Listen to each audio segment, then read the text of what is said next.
I should have known the moment we walked into that restaurant that the night would go downhill. It was supposed to be a casual dinner, me finally meeting some of her college friends. I even brought a bottle of wine and tried to make a good impression. But halfway through the appetizers, the joke started. They teased me about everything: my job, my clothes, even the way I spoke.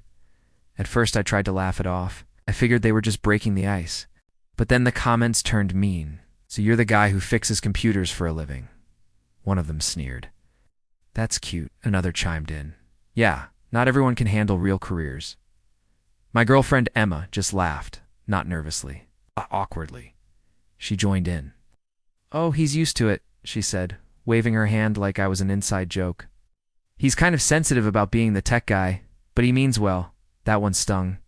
I forced a smile, pretending to check my phone just to breathe.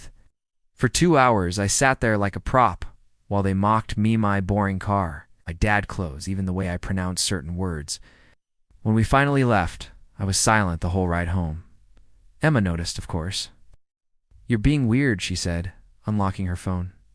"You know they were just joking, right?" I looked at her. "You joined in?" She shrugged. "It was all in good fun." "Don't be dramatic." That was the moment I realized something I should have seen long ago. Emma didn't laugh with people. She laughed at them, even the people she claimed to care about. When we got home, I didn't argue. I didn't raise my voice. Just said, "I'm tired," and went to bed. But I didn't sleep. I lay there replaying every snide comment, every smirk, every time she'd made me feel small in front of others. By 3 a.m., I'd made my decision. The next morning, Emma woke up alone. The coffee machine was still on, the smell of espresso filling the kitchen. On the counter sat my apartment key, next to a small envelope. Inside was a folded napkin from the restaurant. Across it, in her own handwriting, were the words she'd written as a joke for her friends. "He's sweet, just not impressive." Underneath it, I'd written a short note of my own. "You're right, Emma. I'm not impressive. Done. Just not stupid enough to stay." I left it beside the key, locked the door one last time, and walked out before the sun fully rose. When she woke up a few hours later, I can only imagine the look on her face when she realized I was gone. And judging by the flood of missed calls that hit my phone an hour later, she finally understood this time the joke wasn't on me. By noon, my phone was lighting up like a Christmas tree. 10 missed calls, 4 texts. One long voice note that started calm and ended panicked. "It was just a joke, babe. I didn't mean it that way. Please, call me back." I didn't. Instead, I went for a walk, grabbed breakfast, and let the city noise drown out the guilt she was trying to throw my way. For once, I wasn't the one scrambling to fix things. Around 3 p.m., my best friend Ryan called. He'd been at the same dinner, sitting at a nearby table with his girlfriend. "Dude," he said immediately, "Emma's group was brutal. Was 2 seconds away from stepping in." "Yeah," I sighed. "Guess that's how she shows affection." "Affection?" He scoffed. "She practically auditioned for Mean Girls." "The reunion?" We laughed, but deep down it still hurt. It's not the teasing, but that she'd been the loudest voice in the room doing it. That night, she showed up at my apartment. I didn't let her in. She stood outside my door, talking through it like a bad rom-com scene. "Can you stop being dramatic? Everyone jokes about their partners. You're too sensitive." I leaned against the door and said evenly, "You didn't joke. You mocked." She exhaled hard. "So what? You're just leaving because I teased you. You know how you sound right now?" "I sound like someone who finally respects himself," I said. That shut her up. For the first time, there was silence, and a quiet. I didn't think it'd matter that much. I didn't reply. I just said, "Goodbye, Emma," and walked away from the door. 2 days later, I posted a picture on Instagram. Not a revenge photo. Not a revenge photo. Just me at the lake, smiling. The caption read, "Surround yourself with people who laugh with you, not at you." Within an hour, Emma's friends started commenting. Half of them dropped vague emojis, clearly realizing what I meant. The other half stayed quiet. But the one that mattered came later that evening. A girl named Hannah, who'd been at the dinner and barely spoken, commented, "Some jokes just show who the real clowns are." I didn't reply, but I smiled. That small moment felt like validation, not spite, not revenge, just truth echoing back from someone who'd seen it too. Emma tried one more time. She sent a long text the next morning. "I get it, you're mad. I crossed the line. Can we at least talk? I miss you." But by then, I'd already started packing the last few things from her apartment. The books I'd left, the charger she always borrowed. When I closed her door for the last time, I noticed something new taped to the fridge, a note in her handwriting. Learn to take a joke. I chuckled softly and muttered to myself, I did. That's why I left. A few days later, Emma texted again, but this time the tone was different. Hey, can we meet for dinner? I owe you a real apology. I hesitated. My first instinct was to ignore it, but curiosity got the better of me. So I agreed, choosing a quiet Italian place downtown where we'd once gone on our first date. It felt symbolic, a full-circle moment. When I arrived, she was already there. They're done. Makeup flawless. Wearing the same blue dress she'd worn that night, she said she was falling for me. Funny how life reuses the same scenes with different meanings. Hey, she said, smiling carefully. You look good? Thanks, I replied, sitting across from her. So, what's this about? She fidgeted with her fork, trying to sound sincere. I shouldn't have let my friends go that far. It wasn't cool. I just got caught up trying to make them laugh. I nodded slowly. So you weren't trying to make them laugh. You were trying to make yourself look better. Her face tightened. That's not fair. It's honest, I said evenly. The waiter came, and the silence between us stretched until it was almost physical. I could tell she wasn't used to this version of me. Calm, detached, no longer begging for her attention. After dinner, she leaned forward. So, is this fixable? Can we start over? We smiled faintly. We could, but it wouldn't change who you were that night. She blinked, unsure how to respond. Everyone makes mistakes, she said softly. Sure, I said. But not everyone laughs while making them. Her shoulders slumped. You're really not going to give me another chance, are you? I didn't answer. I just left enough cash for my meal and stood up. As I turned to leave, she said something that caught me off guard. You know, people are already saying you're milking this breakup? Posting cryptic stuff for attention? I chuckled. Maybe, but at least I'm not posting fake apologies to keep up an image. Her expression shifted. Not guilt, not shame, but fear. The kind that comes when someone realizes they're losing control of the narrative. 2 days later, her group chat leaked screenshots of her telling her friends she was testing how far she could push me to see if I'd still chase her. Guess who sent me the screenshots? Hannah. Apparently, after dinner, Emma went back to the same group and said, he's so dramatic, acting like he's the victim, but this time the group wasn't laughing. They were done covering for her. Hannah's message came with a single line. She's finally the punchline. I didn't reply, but that night I opened my messages and typed, dinner this weekend. She said yes. Dinner with Hannah felt peaceful. For the first time in months, I wasn't walking on eggshells or pretending to be unaffected by someone else's ego. We met at a cozy rooftop restaurant overlooking the city lights. Casual, easygoing, almost surreal after everything that had happened. She greeted me with a warm smile.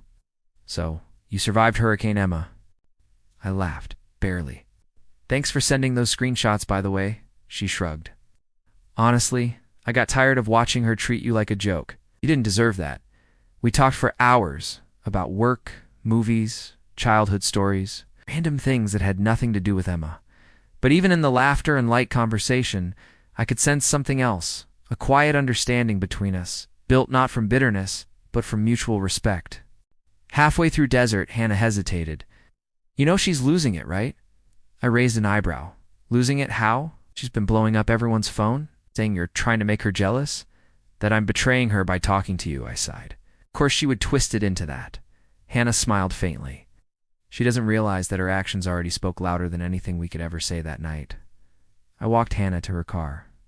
We didn't kiss, didn't make promises, just shared a long, quiet look that said we both know where this is going, but we're not rushing it. But the next morning, my phone was flooded with notifications. Emma had posted a furious rant on her social media.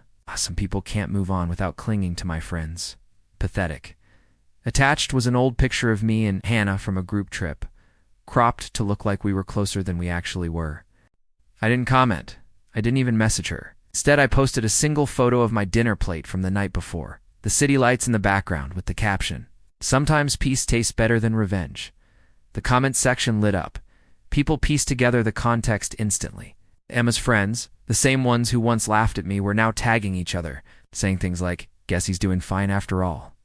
That post hit her harder than anything I could have said. Later that evening, she called me. I let it ring. Then she texted, "So you and Hannah now? Seriously? After everything?" I stared at the screen for a long moment before typing my reply. "You said you were testing how much I'd tolerate. Consider the test over. I didn't send anything else. No insults, no explanations." The next morning she blocked me, then unblocked me 3 times in a row. Classic Emma move. But this time, it didn't sting. Just confirmed what I'd already realized. The moment I stopped trying to prove my worth to her, I found someone who saw it without needing proof. A few days after that, the situation spiraled. Emma's social media meltdown went from petty to public. She started posting cryptic stories about betrayal and fake friends, tagging no one but making sure everyone knew who she meant. Then came the big one, a live video titled, "Let's Clear the Lies." I almost didn't watch, but curiosity got the better of me. She sat in her bedroom, makeup streaked, voice trembling in that dramatic, performative way only Emma could pull off. "I can't believe people I trusted are doing this to me," she sniffed. "I gave so much, and now I'm being painted as the villain. I made one mistake. One. And suddenly everyone's turning on me." Thousands of comments flooded in. Some fans comforted her. Others started asking about the dinner photo. Hannah messaged me halfway through. "She's unraveling." She did not respond, and I didn't, not a single word. That silence was louder than anything I could have said. Within hours, the video backfired. Screenshots of her past comments mocking me resurfaced. Old dimes where she bragged about putting me in my place went viral, and suddenly the sympathy she wanted evaporated. Hannah called that night. "You okay?" "Better than I should be," I admitted. She laughed softly. "Good, because she's digging her own grave and doesn't even see it." That weekend, Hannah invited me to a charity event her firm was hosting. I almost declined. I didn't want to look like I was flaunting anything, but she insisted. Come as my guest, not as her ex. So I did. And it was strange how natural it felt, standing beside someone who didn't drain my energy. She introduced me proudly, not as some guy, but as her friend Mark. No games. No guilt. When we posed for a photo together, smiling in front of the event banner, I didn't think much of it. But the picture went viral overnight after someone posted it with the caption, "When the one who was mocked glows up and moves on with grace, Emma saw it." I knew she did. The next morning, she tried calling again, this time leaving a voicemail. Her tone had changed completely. "Mark, please, I know I messed up. I've been going through a lot. Can we talk? Just one last time?" I didn't respond. I forwarded the voicemail to myself, then deleted her number for good. The truth was, I wasn't angry anymore. I was just done. There's a special kind of peace that comes when you finally accept that some people thrive on chaos and your absence is the only thing that starves it.